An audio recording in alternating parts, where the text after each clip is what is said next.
الحمد لله رب العالمين نحمده ونستغفره ونعوذ بالله من شرور أنفسنا ومن سيئات أعمالنا من يهده الله فلا مضل له ومن يضلله فلا هادي له أشهد أن لا إله إلا الله وحده لا شريك له وأشهد أن محمدا عبده ورسوله اللهم صل على محمد وعلى آل محمد قال الله تعالى في القرآن الكريم أعوذ بالله من الشيطان الرجيم بسم الله الرحمن الرحيم يا أيها الذين آمنوا اتقوا الله حق تقاته ولا تموتن إلا وأنتم مسلمون اللهم إنا نسألك علما نافعا ورزقا طيبا وعملا متقبلا اللهم إنا نعوذ بك من علم لا ينفع من قلب لا يخشى ومن نفس لا تشبع من دعوة لا يستجاب لها اللهم إنك عفو كريم تحب العفو فاعف عنا يا كريم اللهم إنا نسألك رضاك والجنة ونعوذ بك من سخطك والنار أما بعد.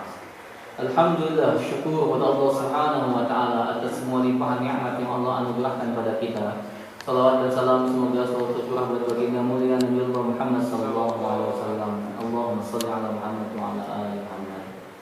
Majlis jemaah salat zuhur yang insyaallah dimuliakan Allah Subhanahu wa taala di hari yang mulia ini, bulan Ramadan, di mana kita di Sya'ban, di Rajab dan Sya'ban mengulang-ulang doa Allahumma barik lana fi Rajab wa Sya'ban wa ballighna Ramadan. Ya Allah, berkahi kami bulan Rajab dan Sya'ban, sampaikan kami pada bulan Ramadan. Dan qadar Allah takdirkan kita untuk jumpa di bulan Ramadan. Atas takdir Allah Subhanahu wa taala kita menikmati Ramadan. Yang Ramadan ini enggak lama. Ini aja hari ke-8, enggak lama, sebentar itu. Ramadan itu sebentar. Sehari lewat. Padahal kata kita tidak sampaikan ke Ramadan. Tapi ternyata cek amal kita selama 8 hari ini. Sudah berapa khatam Quran belum dengan hari ke-8? Sudah berapa juz? Atau jangan muter-muter di Al-Baqarah aja, ya kan? Imam Al-Jauzi rahimahullah berkata, "Tallahi demi Allah, law qila li ahli kubur." Kalau Allah ditanyakan kepada ahli kubur, "Tamannau, kita mennau. Berangan-anganlah kalian, berangan-anganlah yauman min Ramadan." Maka mereka akan berangan-angan sehari untuk bisa hidup di bulan Ramadan. Kalau ahli kubur itu ditanya dan disuruh berangan-angan, kalian kalau disuruh angan-angan apa yang ingin kalian angan-angankan? Maka ahli kubur itu akan berkata, ya Allah, kalau seandainya kami ini bisa hidup sehari saja di bulan Ramadan. Nah, kita hari ini sedang hidup di bulan Ramadan. Udah 8 hari malah kita hidup di bulan Ramadan. Tadi pagi jamaah kita Pak Haji ya meninggal ya, Pak RT ya. Saya dapat kabar ya. Beliau orang biasa, ketua RT, ya kan, pengurus masjid. Tapi meninggal di waktu subuh, sholat subuh aja. Masya Allah. Jadi kalau Allah ingin memuliakan seseorang itu nggak perlu ya. Kadang statusnya mungkin bukan ustaz, bukan kiai, bukan ulama, tapi bisa dipastikan tanda kutip ya, secara zahir meninggal dalam keadaan sholat subuh berjamaah di masjid ya, kemudian di bulan Ramadan. Itu istimewa. Mesti ada amalan-amalan istimewa yang dilakukan oleh orang. Nah, majelis Allah Subhanahu wa taala, kita rindu gitu. Hidup kita ini pasti akan selesai, ya kan? Maka kita akan ingin selesai dengan selesai yang baik. Nah, hari ini Ramadan Allah berikan kepada kita. Kalau kita disuruh bekerja kalau kita disuruh bekerja 1 bulan, kemudian dibayar dengan 1 miliar. Bekerja ya, 1 bulan aja. Kemudian saya akan bayar kalian 1 miliar. Misalnya, kata bosnya. Siap Pak, pasti kita akan sungguh-sungguh bekerja itu. Cuma sebulan doang. Nah, Ramadan bagi Allah Subhanahu wa taala hanya sebulan, ada yang 29 hari. Cuma sebulan saja, tapi pahala yang disiapkan oleh Allah Subhanahu wa taala itu untuk orang-orang di dalam itu 85 tahun. Hanya orang-orang yang bodoh, yang tidak mengerti agama, tidak mengerti tentang konsep hidup, tidak paham akan akhiratnya, yang meninggalkan amalan-amalan yang luar biasa di bulan Ramadan ini. Tasbih dan tahmid kita itu berbeda Pak. Kalau dalam bulan Syawal, Sya'ban kemarin, Rajab kemarin, Anda mungkin bertasbih subhanallah, alhamdulillah, la ilaha illallah, akbar. Tapi nilainya beda ketika hal itu diucapkan di bulan Ramadan. Ruku dan sujud kita itu beda ketika kita lakukan di bulan Ramadan. Taklim kita begini itu beda kalau dilakukan di bulan Ramadan. Zikir kita itu beda kalau kita baca di bulan Ramadan. Sedekah kita itu beda pahalanya, ganjarannya di bulan Ramadan. Bacaan Quran kita kalau di hari biasa itu alif lam mim 30 huruf. Alif lam mim lam alif 1 huruf, 1 paham 10 kebaikan, lam 10 kebaikan, mim 10 kebaikan. Alif lam mim 30 kebaikan. Itu kalau hari biasa. Kalau Ramadan dilipat gandakan lagi oleh Allah Subhanahu wa taala. Jadi rugi betul kalau sampai Ramadan ini Anda tidak menghatamkan Quran. Kalau bacaan Anda udah bagus, minimal 2 kali hatam atau 3 kali hatam. Doa pada Allah Subhanahu wa taala ketika duduk, siapkan waktu. Kalau bacaan masih terbata-bata, siapkan waktu 2 jam. Ya Allah, jangan bergeser ini kaki sebelum selesai 2 juz. Misalnya begitu. Ya Allah, kasih kekuatan untuk jangan bergeser ini aku pindah kemana. Kecuali dalam membaca Quran 1 juz setiap hari. Kalau masih terbata-bata. Kalau orang udah lancar itu, ya dari subuh sampai jam 8 itu bisa 5 juz. Ya Allah, jangan geser aku ya Allah sebelum 5 juz selesai. Gitu. Minta sama Allah Subhanahu wa taala. Karena istimewa ini Ramadan. Beda betul Mas Ramadan ini. Kita ini semakin tua, udah semakin dekat ke kuburan, udah bakal meninggal kita ini. Belum lagi Covid ini. Tahun depan mungkin lebih hebat dari ini musibahnya. Kalau ini Covid-19, nanti kakaknya yang hadir Covid-20, ya kan? Bisa saja. Misal Covid-21 atau 24, Allah a'lam bishawab. Jadi sehingga ketika Allah Subhanahu wa taala takdirkan kita untuk jumpa dengan Ramadan, maka jaga baik-baik dengan amalan bulan Ramadan ini. Di kesempatan yang mulia ini saya ingin berbagi untuk kita semua 15 tanda hati yang bersih. Tapi kita akan cocokkan aja waktunya, ya kan, nggak sampai 15, ya. Tapi tenang aja, kan nggak makan siang Pak ya. Memang Ramadan akhir zaman ini agak beda. Semua orang itu di siang hari pakai masker, sehingga nggak ketahuan siapa yang punya bakwan, ya kan. Itu tuh pakai masker aja. Memang akhir zaman ini ibadah puasanya agak lain, ya. Baik, yang pertama bagi Allah Subhanahu wa taala. Kita hantar dulu dengan sebuah ayat doa Nabi Ibrahim dalam surat Asy-Syu'ara. Dia berdoa, Rabbi wala tuhdini yawma yub'atsun yawma la yanfa'u malun wala banun illa man atallaha biqalbin salim. Wahai Tuhanku, jangan hinakan aku pada hari kebangkitan, hari yang tidak ada gunanya harta dan tidak ada gunanya anak, kecuali orang yang datang kepada Engkau dengan hati yang selamat, hati yang bersih. Maka hati yang bersih itu hati yang seperti apa? Yang pertama, hati yang mentauhidkan Allah Subhanahu wa taala. Selalu begitu. Quran itu selalu isinya salah satunya yang paling banyak itu adalah tauhid. Isi Quran itu perintah, larangan, hukum-hukum, kisah-kisah yang diambil pelajaran di dalamnya, ada tauhid di dalamnya. Bahkan inti daripada Quran itu di surat Al-Fatihah. Dan inti Al-Fatihah adalah iyyaka na'budu wa iyyaka nasta'in. Penyembahan dan permohonan pertolongan, menggantungkan urusannya mentauhidkan kepada Allah Subhanahu wa taala. Nah, jadi hati yang bersih yang pertama itu cirinya, tandanya adalah hati yang mentauhidkan Allah Subhanahu wa taala. Dan materi tentang mentauhidkan Allah itu akan terulang dari lisan para ulama. Hanya berbeda redaksi kalimatnya aja. Pesan-pesannya saja yang berbeda, tapi intinya sama, tauhid kepada Allah Subhanahu wa taala.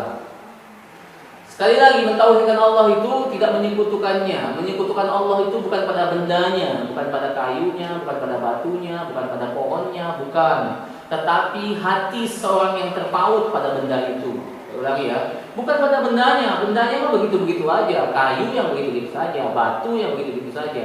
Cuma hati seorang yang terpaut pada batu itu yang menyebabkan dia syirik. Ketika dia pakai cincin, dia katakan saya kalau pakai cincin ini nyaman sekali. Kemana-mana perasaannya tenang, ada yang jaga. Kalau saya duduk di rumah makan, nggak bayar, ya kan? Iya Mas, nggak bayar, karena nggak pesan, ya kan? Coba Anda pesan nasi Padang, bayar, ya. Cuma kalau duduk-duduk doang gratis, ya. Nah, begitu Allah Subhanahu wa taala. Jadi ketika dia merasa nyaman dengan cincinnya, itu kesyirikan namanya. Kalau dia merasa nyaman dengan benda-benda yang dia bawa, keris atau dia takut masuk rumah, kemudian dia ada keris di rumahnya itu yang bisa membuat rumahnya menjadi aman, begitu ya. Nah, itu disebut dengan kesyirikan. Nah, orang yang punya perasaan ini terhadap benda-benda, ya kalau dia meninggal dalam keadaan itu, Allah masukkan dia ke neraka. Innallaha la yaghfiru an yushraka bihi Innallaha la yaghfiru an yushraka bihi wa yaghfiru ma duna dzalika liman yasha.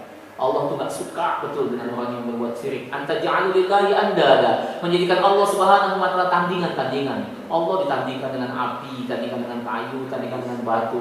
Padahal Allah Jalla wa ala, zat yang maha mulia, zat yang maha hebat ya, yang maha perkasa, enggak sebanding dengan makhluk Allah Subhanahu wa taala. Jadi marah betul dengan Allah dan orang yang berbuat kesyirikan. Tapi majelis Allah Subhanahu wa taala, sekali lagi kita ini bukan orang yang nyembah batu, nyembah kayu, tapi ada kesyirikan yang tersembunyi yang kita juga harus berhati-hati dan waspada, yaitu kesyirikan riya, sum'ah dalam amal. Kita melakukan sesuatu karena orang, minta pahala dari orang, minta ganjaran dari orang, minta dipuji orang, syirik namanya. Karena kita minta pahala kepada makhluk. Kita tertahan melakukan sebuah ketaatan juga sama, syirik namanya. Kenapa kau enggak lakukan itu? Wah, nanti saya dikira orang begini, nanti dikira orang begini. Hei, ibadah itu untuk Allah. Jangan takut dengan celaan orang. Kalau masih ada perasaan dari hati kita terhadap makhluk, itu berarti kau masih menduakan Allah Subhanahu wa taala dalam hatimu. Itu ya. Nah, kita masih begitu, Pak. Kok enggak begini? Kok enggak gitu? Hati kita, saya takut riya, saya takut semua, saya takut kenapa? Takut dilihat orang, takut dipuji orang, takut nanti dicela orang, takut dengan orang ketika kita melakukan sebuah ibadah itu juga syirik. Kita itu ibadah lakukan saja, lakukan saja. Allah Subhanahu wa taala yang memberikan ganjarannya. Biarkan bukan kerjain aja.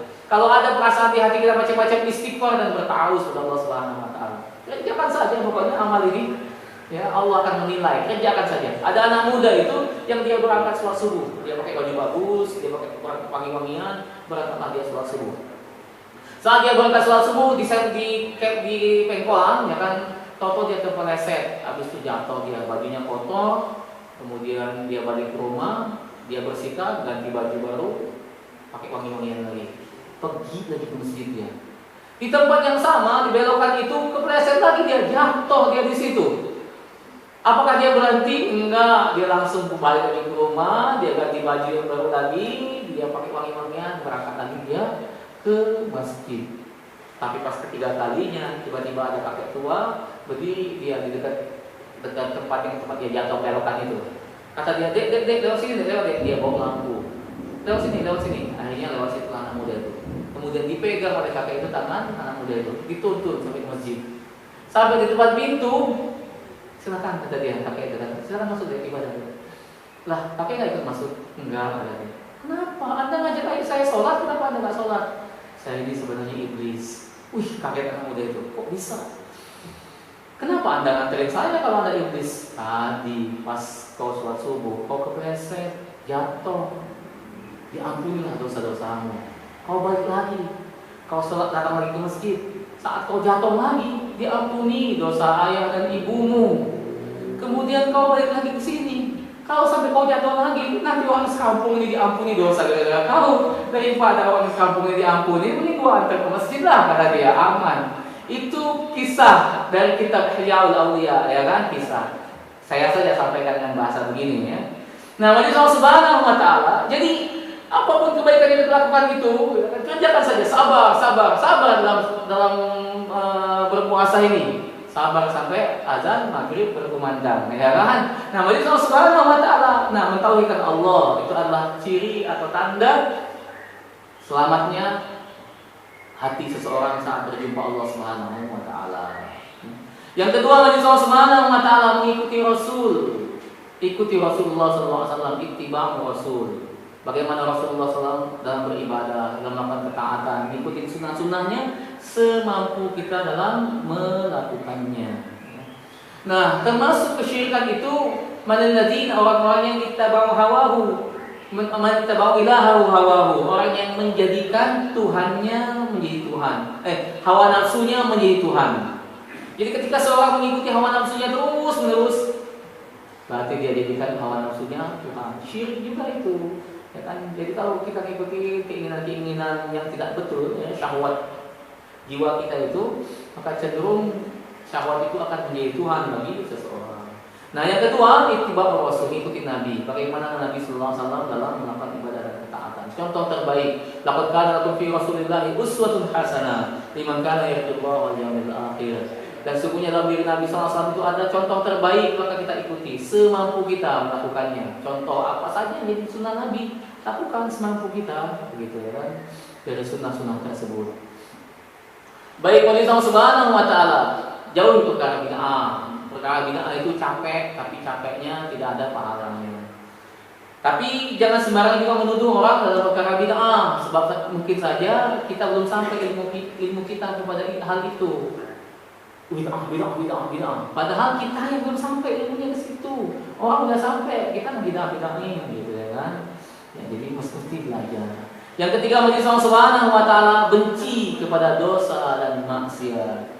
Wa'lamu anna fikum Rasulullah law yuti'ukum fi katsirin minal amri la'antum walakinna Allah habbaba ilaikumul iman wa karaha ilaikumul kufra wal fusuqa wal 'isyan ulaika humur rasyidun fadlan minallahi wa ni'mah wallahu 'alimun hakim. Kata Allah Subhanahu wa taala, kalian ikuti Rasul dan Allah masukkan kepada kalian kecintaan pada iman. Wa karaha ilaikumul kufra wal fusuqa wal 'isyan, sehingga hadir dalam diri kalian kebencian, kebencian, ketidaksukaan kepada hal yang kufur, kepada hal yang fasik, kepada hal isyan, kepada hal yang berkaitan dengan maksiat.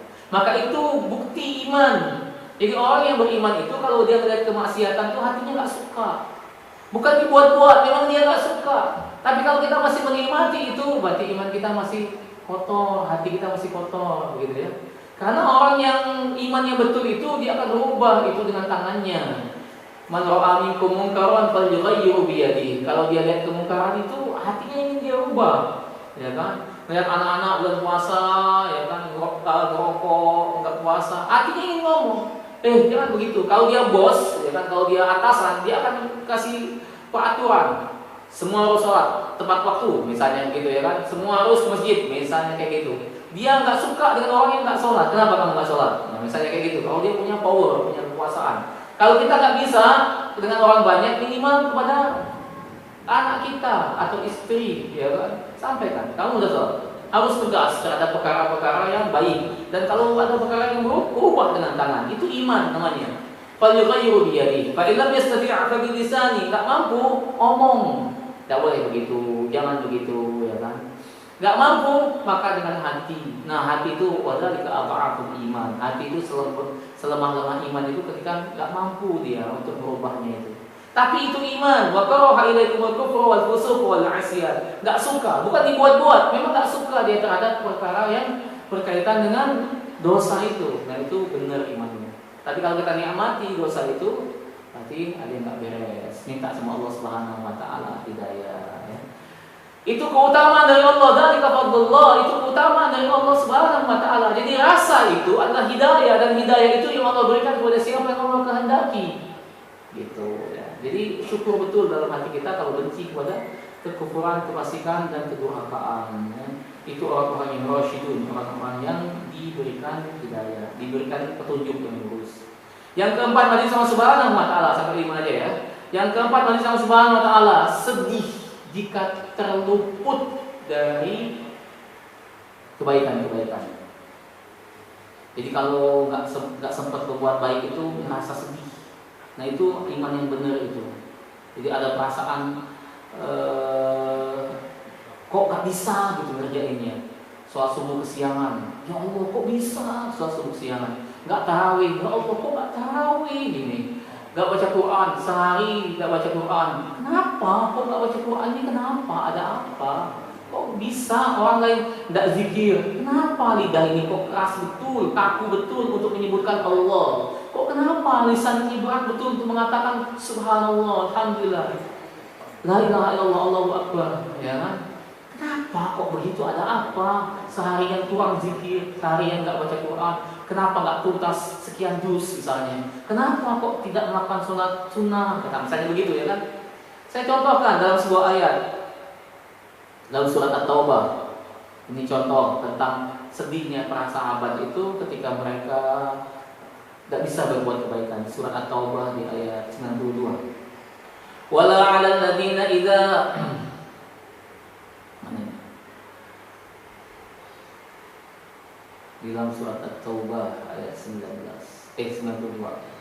Wala 'alal ladzina idza ma atauka litahmiluhum qulta la ajida ma ahmilukum 'alaihi tawallaw wa 'ainahum tafidu minad dam'i hadanan ila yajidu ma yunfiqun. Ketika di peperangan Tabuk, para sahabat itu salah satunya adalah Amr bin Al-Mughanni, salah satunya ya. Dia datang kepada Nabi sallallahu alaihi wasallam, "Ya Rasulullah, ikut perang ya Rasulullah." Kata Nabi sallallahu alaihi wasallam, "Wala 'ala alladziina idza ma atau kami ini lagi tahmil lahum," kata Nabi sallallahu alaihi wasallam. "Oh, kami ini enggak bisa bawa kalian. Kendaraannya enggak cukup, mau ikut perang itu enggak cukup kendaraan." Tapi mereka, para sahabat-sahabat ini nggak bisa bantu, nggak bisa nolong nyumbang tombak, nggak bisa nolong nyumbang golok, ya kan, untuk perang, atau anak-anak panah, begitu nggak bisa nyumbang remah-remah roti, nggak bisa nyumbang kurma untuk dalam perjalanan, nggak bisa nyumbang karena miskin, karena susah. Jadi mereka ngomong, "Ya Rasulullah, kami ingin ikut perang ya Rasulullah." Kata Nabi, "Nggak ada kendaraan untuk bawa kalian itu. La ajidu ma ahmilukum alaihi." Kami enggak punya kendaraan untuk ngajak kalian. Tapi mereka juga enggak mampu untuk memberikan sesuatu kepada perjuangan Nabi sallallahu alaihi wasallam. Tawallau wa a'yunahum tafidu minad dam'i. Kemudian mereka berpaling meninggalkan Nabi dalam keadaan sedih. Sampai ayat menyebutkan wa a'yunahum tafidu minad dam'i, menetes air mata mereka. Enggak bisa ngasih, enggak bisa bantu, enggak bisa nolong. Sedih karena nggak bisa membantu itu. Bisa nyambung nggak ya? Jadi nggak bisa berbuat kebaikan itu, perasaan kenapa sedih? Saya ilustrasikan lagi aja. Ini cuma cerita aja. Dulu waktu saya nyantri dulu, ya, hampir jarang betul orang tua saya jenguk pesantren. Kadang-kadang 3 bulan, 4 bulan baru jenguk pesantren. Suatu saat jenguk pesantren. Kemudian emak saya bilang, "Bi, ini uang SPP-mu. Selama dunggak berapa bulan ini, maaf nggak bisa ngasih kau apa-apa, nggak bisa ngasih uang jajan, nggak bisa bawain makanan. Karena saya memang bukan orang kaya Pak, memang maksa betul untuk sekolah di pesantren itu." Nah, Wajib Allah Subhanahu Wa Taala nangis dia, orang tua saya juga nangis. Tapi mau apa? Memang nggak ada. Mau apa? Memang nggak ada. Mau apa? Ya, sepanjang jalan orang tua saya pulang ke rumah, ya kan? Nangis, saya juga ya nangis, orang anak kecil yang lama ditunggu orang tua kok nggak datang, tapi pas datang nggak ngasih uang jajan gitu ya. Tapi mau apa? Memang nggak ada. Nah, Wajib Allah Subhanahu Wa Taala tafidu minad dam'i, menetes air mata karena memang mau apa nggak bisa. Nah, ingin berbuat baik, ingin memberikan sesuatu yang terbaik, tapi nggak bisa. Nah, para sahabat itu juga begitu. Mereka itu ingin bantu Nabi, pengen nolong Nabi, pengen nyumbang, tapi mereka nggak bisa. Nah, Wajib Allah Subhanahu Wa Taala, iman yang benar itu ketika dia tidak mampu atau terlalaikan dengan sesuatu yang lain. Kenapa? Kok nggak bisa? Kenapa orang lain sejus, 2 juz, 3 juz baca Quran? Kenapa saya baca Quran aja nggak bisa? Kenapa harus belajar saya ini? Begitu. Dia nggak mau terlepas dari kebaikan-kebaikan itu. Menyesal nanti Wajib Allah Subhanahu Wa Taala. Dunia ini sebentar, betul dunia ini nggak lama. Selama-lama kita hidup ini juga paling mentok lah 60-70 tahun kita ini hidup di dunia ini, sebentar. Dunia ini enggak juga kesenangan yang abadi meski banyak susahnya. Tadi kita baru saja tadarus ya, sebelum saya kesini juga kita ada halaqah Quran. Ada ayat dalam surat Hud itu ya, di ayat 108 itu. Su'idu fa fi alladziina su'idu fil jannah. Sesungguhnya kebahagiaan yang sesungguhnya itu adalah di dalam surga. Satu-satunya ayat dalam Al-Quran tentang kalimat kebahagiaan, yaitu di surat Hud itu tentang su'idu, kebahagiaan. Dan kebahagiaan yang sesungguhnya itu hanyalah di surga, bukan di tempat yang lain. Ya kan? Dunia ini memang sementara saja. Bahkan kebahagiaan di dunia ini ya kan, hanya mentok kepada makanan. Selalu ditarik kepada makanan. Dengar hadis ya Nabi. Lisaimin farhatani, bagi orang yang berpuasa itu ada 2 kebahagiaan. Farhatun 'inda iftarihi wa farhatun 'inda liqa'i rabbih. Bahagia ketika dia berbuka dan bahagia ketika dia jumpa dengan Allah Subhanahu wa taala. Makanan kan? Biar kita ini punya uang yang banyak, harta yang banyak, rumah yang baik, rumah yang bagus, mobil, kendaraan yang mewah, tapi kalau nggak bisa makan, nggak bahagia, Pak. Makanya buka puasa itu dua kebahagiaannya. Biar kita nggak punya mobil, kalau kita bisa makan, ya kan, lapar bisa makan, farahatun, bahagia kita. Inda iftari. Misalnya kita buka puasa, terus dikasih Alphard, ini kuncinya, mas nggak bisa dimakan ini, ya kan? Ini ATM, ya kan? Nggak bisa dimakan, kasih duit sini banyak, nggak bisa dimakan. Ditumpuk besok juga buka puasanya pakai duit, nggak bisa dimakan. Ternyata bahagia kita di dunia ini sederhana betul. Farhatun inda iftarihi, makan, ya kan? Sederhana, jangan dibuat rumit jadinya. Kalau hal-hal yang lain itu bonus saja, tapi kalau sesungguhnya itu saja, ya kan? Nikmat, salah satu nikmat yang kita sangat butuhkan. Dan kebahagiaan yang selanjutnya adalah jumpa dengan Allah Subhanahu wa taala dengan ibadah puasa kita ini. Ya, farhatun inda liqa'i rabbi, dan bahagia ketika jumpa dengan Allah Subhanahu wa taala, ya. Baik, majelis Allah Subhanahu wa taala, jadi sedih kalau meninggalkan sesuatu ketaatan. Nah, jadi akan bersedih sekali kalau kita keluar dari Ramadan ini tidak ada qiyam. Akan sedih sekali keluar dari Ramadan ini tidak khatam Quran. Kalau kita bacanya terbata-bata, berarti harus kita siapkan waktu lebih banyak. Kalau orang lain 25 menit 1 juz, kita 2 jam 1 juz. Siapkan ya untuk ibadah itu. Karena berbeda sekali pahalanya di sisi Allah Subhanahu wa taala. Yang terakhir, zuhud, yang kelima ya. Zuhud terhadap dunia. Zuhud itu bukan tidak boleh dunia, bukan, tapi letakkan dunia di tangannya. Karena kekayaan punya keutamaan, kemiskinan juga punya keutamaan. Anda Allah takdirkan kaya, punya keutamaan. Orang kaya itu bulan puasa ini dia bisa dapat pahala puasa 31. Setiap hari dia berpuasa, setiap hari juga dia memberikan buka puasa kepada 30 orang, maka dia akan dapatkan pahala puasa 30 orang itu dan plus puasa dia. Kalau orang kaya dia bisa beli, ya kan, nasi padang, ya kan, di begadang, isi rendang. Orang ini dulu kata dia buka puasa ini kita dapatkan. Walaupun ada orang yang mungkin gorengan atau apa, pokoknya pahala memberikan buka puasa pada orang yang puasa. Nah, orang kaya karena dia bisa bernafkah, maka dia keutamaan sedekahnya. Keutamaan sedekahnya, dia masuk surga dengan sedekahnya. Bahkan ada dalam kisah itu, ada orang kaya, ada alim, ya, ada alim ulama, ada ahli syahid, orang yang mati syahid. Ketika ditawarkan siapa yang bakal masuk surga, orang yang mati syahid katakan, "Oh, lu masuk surga." Enggak, kata dia, "Aku ini masuk surga, aku enggak bisa masuk surga duluan, sebab aku bisa berjihad ini karena ada orang yang menolong, apa senjataan, makanan, orang-orang yang ditinggalkan, sehingga aku berjuang jalan Allah." Orang-orang kaya yang menafkahi, ya kan, dalam dakwah fisabilillah. Kayaknya orang kaya ini duluan, yang duluan gitu, ya kan. Ternyata ada ulama juga di situ, ulama. "Kau duluan masuk surga." Gak bisa, kata dia, "Aku masuk surga." Karena segala fasilitas itu orang-orang kaya yang memfasilitasi. Setiap dakwah itu, ya, mic ini, semua itu, ya kan, semua hal masjid ini, ada orang-orang yang agnia yang menafkahi fisabilillah ini. Maka tidak bisa aku masuk surga duluan, ya kan? Dan orang kaya memang ternyata lebih awal dia di bab itu, ya kan? Tapi majelis Allah Subhanahu wa taala, kalau kekayaannya itu ya, datangnya dari Allah Subhanahu wa taala, dikeluarkan untuk Allah Subhanahu wa taala. Tapi ada dalil yang lebih sahih, itu hanya kisah saja. Tapi dalil yang lebih sahih adalah orang kaya itu lebih lama dia masuk surga karena dihitung semua apa yang dia punya. Sementara orang miskin punya keutamaan cepat sekali masuk surga karena sedikit yang dia punya. Gantian, antri. Siapa punyamu? Ya, silakan. Punya apa kau? Ini ya Allah, yang malaikat. Apa? Sarung ya? Siapa aja duduk. Ini pun dapat THR. Oh iya sudah. Ini baju koko atlas nih. Ya, ini THR juga ya. Udah lewat, ya kan? Sementara orang kaya kakinya sepasang tapi sepatunya bisa 100 pasang, ya, itu kaki manusia atau kaki luwing, ya kan? Ada kan orang itu kakinya banyak betul, ya kan?